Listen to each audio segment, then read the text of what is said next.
नमस्कार दोस्तों, ज्योतिषम चैनल में आपका स्वागत है। मैं डॉक्टर निशांत आज आपसे बात करूंगा काल सर्प योग के बारे में। पिछले वीडियो में हमने जाना कि काल सर्प योग किस तरह से बनता है, आकाश में काल सर्प योग बनाने वाले जो ग्रह हैं, राहु केतु, उनकी स्थिति क्या है, वे ग्रह हैं अथवा छाया ग्रह हैं, और किस तरह से कुंडली में काल सर्प योग का निर्माण करते हैं। उसी बिंदु को आगे बढ़ाते हुए हम आज ये बात करेंगे कि काल सर्प योग के बारे में बहुत से प्राचीन ग्रंथों में कोई उल्लेख नहीं है। महर्षि पाराशर और वराहमिहिर जैसे महान ऋषि मुनियों के ग्रंथों में भी इनका उल्लेख नहीं मिलता है। इसका मतलब ये नहीं है कि ये अस्तित्व में नहीं है, कुछ ग्रंथों में है। डॉक्टर वी रमन की जो पुस्तक है 300 महत्वपूर्ण योग, उसमें इसका बहुत छोटा सा उल्लेख है।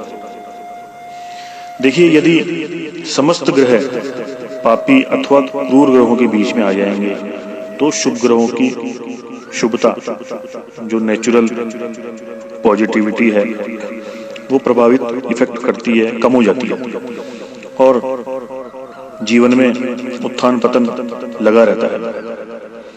इसी तरह सूर्य एवं चंद्रमा दो ग्रहों के मध्य में हो, कोई भी दो पापी ग्रह हो, उनके बीच में सूर्य हो या चंद्रमा हो, तो क्रमशः सूर्य के द्वारा उभयचरी और चंद्रमा के द्वारा दुरुधरा योग निर्मित होता है।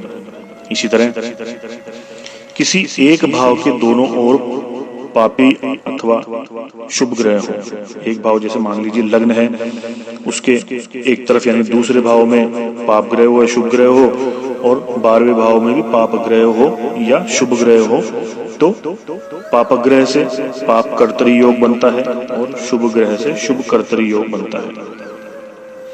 यदि चंद्रमा दोनों तरफ से ग्रह रही, तो मतलब चंद्रमा लग्न में बैठा है या किसी भी भाव में बैठा है, उसके आगे वाले भाव और पिछले भाव में कोई ग्रह नहीं है, तो केमद्रुम नामक बाधा योग बनता है। इसी तरह से पाप ग्रहों के बीच में बैठा हुआ शुक्र दो विवाह की संभावना बनाता है, और यदि बृहस्पति दो पाप ग्रहों के मध्य हो तो संतान सुख में बाधा देता ही देता है। देखिए, राहु केतु भी व्यक्ति की प्रगति, उन्नति, समृद्धि, संतति, दाम्पत्य स्थिति, शारीरिक स्थिति को संकट में डालते हैं, क्योंकि ये भी पाप ग्रह हैं।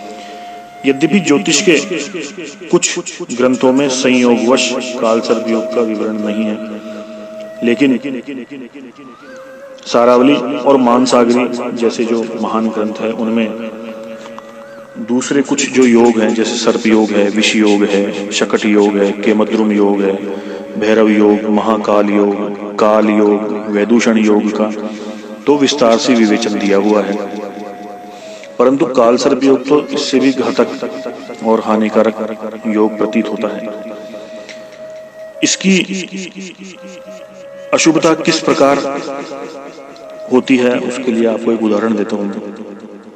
मान लीजिए किसी के पास सोने से भरा हुआ, रत्नों से भरा हुआ, अमूल्य आभूषणों से भरा हुआ एक कलश है, लेकिन उस कलश को भयंकर विषैले सर्पों ने घेर रखा है, तो वह कलश वैभव प्राप्त करने के लिए सर्पों का निवारण करना जरूरी है।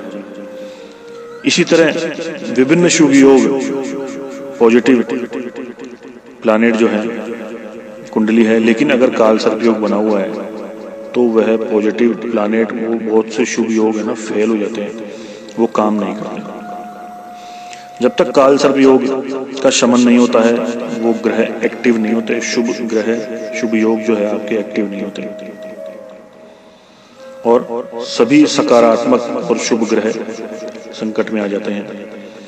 अशुभ फल निरंतर बढ़ता ही रहता है, स्थितियां नियंत्रण से बाहर हो जाती है। इसलिए काल सर्प योग का शमन बहुत ही आवश्यक हो जाता है। देखिए, कुछ ग्रंथों में अनुसंधान करने के पश्चात काल सर्प योग की शास्त्र संगत परिभाषा प्राप्त हुई है, जो आपको स्पष्ट करते हैं। अग्रे वा चेत पृष्ठतो अप्येक पार्श्वे भानाम षटके राहु केतो न खेट है।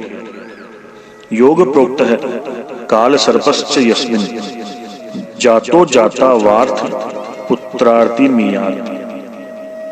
अर्थात यदि राहु आगे हो तथा केतु पीछे हो, अथवा केतु आगे हो तथा राहु पीछे हो, और सूर्यादि सातों ग्रह राहु से केतु के मध्य अथवा केतु से राहु के मध्य स्थित हो तो काल सर्प नामक योग की रचना होती है।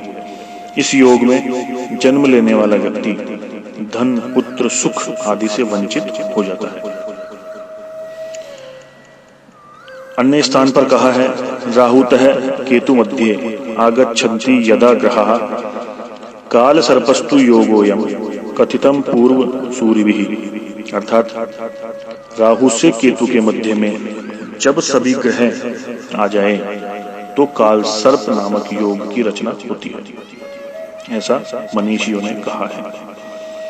एक अन्यत्र भी कहा है कि अग्रे राहु रथो केतुः सर्वे मध्ये गता गृहा योगम काल सर्पाख्यम नृपाशस्य विनाशनम।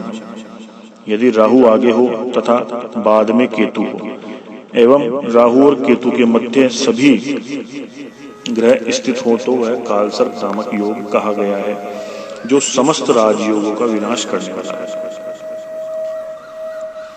इन श्लोकों में राहु केतु को स्पष्ट किया गया है। राहु आगे हो तथा केतु पीछे हो और सभी ग्रह राहु व केतु के मध्य स्थित हो तो काल सर्प योग की रचना होती है, यह परिभाषित है। जन्मांग में काल सर्प योग की स्थापना होने पर विनाश, अवरोध तथा निरंतर कष्ट की स्थिति बनी रहती है। उल्लेखनीय है कि राहु से केतु के मध्य सातों ग्रहों के स्थित होने पर तो काल सर्प योग की रचना होती ही है, परंतु ये भी कहा है केतु से, क्या कहा है, केतु से राहु के मध्य भी सातों ग्रहों के स्थित होने पर काल सर्प योग का निर्माण होता है। राहु से केतु के मध्य में हो या केतु से राहु के मध्य में हो, दोनों ही तरह से काल सर्प योग का निर्माण होता है। यह भी महत्वपूर्ण बात है कि राहु से केतु के मध्य अथवा केतु से राहु के मध्य शेष सातों ग्रहों की स्थिति भयंकर काल सर्प योग बनाती है। किन स्थितियों में प्रभावशाली होता है और किन परिस्थितियों में प्रभावहीन हो जाता है, ये आगे आने वाली वीडियो में आपको समझाएंगे, बताएंगे, स्पष्ट करेंगे। इस विवरण में, इस वीडियो में आपको किसी भी तरह की शंका हो, डाउट हो तो आप मुझे कमेंट में जरूर बताएं। चैनल को सब्सक्राइब करें, ऑल पे क्लिक करके, बेल आइकन पे क्लिक करके ऑल पे क्लिक करें ताकि आपको आगे आने वाले सभी वीडियो मिलते रहें। ऑथेंटिक जानकारी जो है, प्रमाणित सैद्धांतिक जानकारी मिलती रहे। अपने सगे संबंधियों, मित्रों, रिश्तेदारों को ये वीडियो जरूर भेजें ताकि वे भी काल सर्प योग की इस सीरीज से जुड़ें और अगर उनकी कुंडली में है तो उसे जांच करवाएं और कैसे निवारण करना है वो आगे आने वाले वीडियो में बताऊंगा, तो वो भी उनको लाभदायक रहेगा। उनकी समस्या का निवारण अगर आपके एक वीडियो शेयर करने से हो जाता है तो इससे बड़ा पुण्य तो शायद ही कोई होगा, क्योंकि काल सर्प योग झेलना मतलब मृत्यु से युद्ध लड़ने के समान है। धन्यवाद।